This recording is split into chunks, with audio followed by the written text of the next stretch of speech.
Welcome to Awakening Birth. I'm Ibu Robin Lim, and we're here in Bali, Indonesia.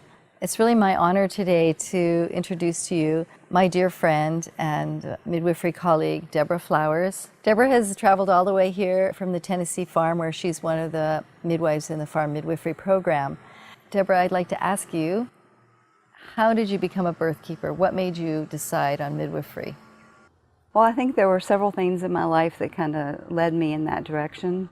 When I was little, I knew I wanted to do something that was medical and something that helped people and gave back. When I was in junior high, I found a first aid book that had an emergency childbirth kit in it. So I put that together in the hopes that I would get to use it sometime. And in the early 70s, my husband and I moved to the farm community in Tennessee. And there were midwives there, and everybody was excited about childbirth. A lot of the women were in their childbearing years, so they were either pregnant or nursing, and it was contagious. Women would talk about their births afterwards with excitement, and it was also very encouraging because as I became pregnant with my first child, it gave me confidence that if they could do it, I could do it. When I had my first baby, it was a very good experience, and I just felt so empowered after my baby was born. I felt like I could whip the world with one hand tied behind my back. And I felt like that was a great way to enter motherhood. So I knew then that was it. That's what I wanted to do, was help other mothers have that kind of experience.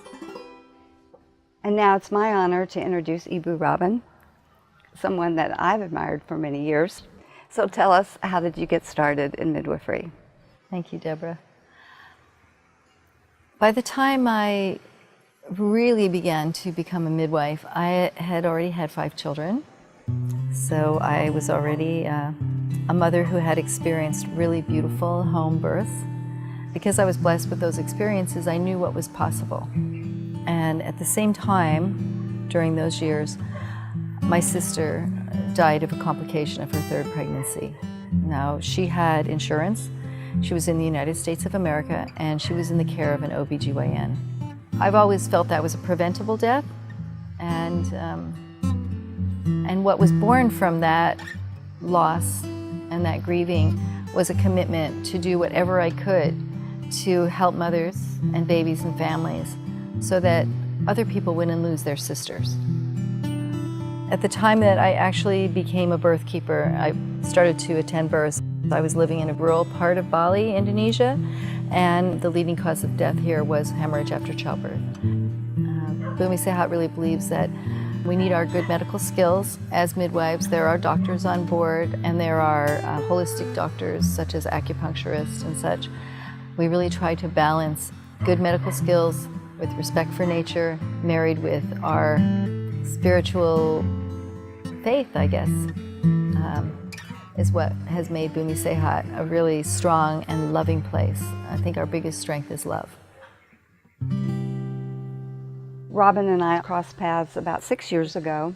We were at a MANA conference together. And then recently, we were both called to assist at a birth together. I was a little nervous getting to know you, thinking, oh, what if she doesn't like me? What if we have completely different midwifery styles?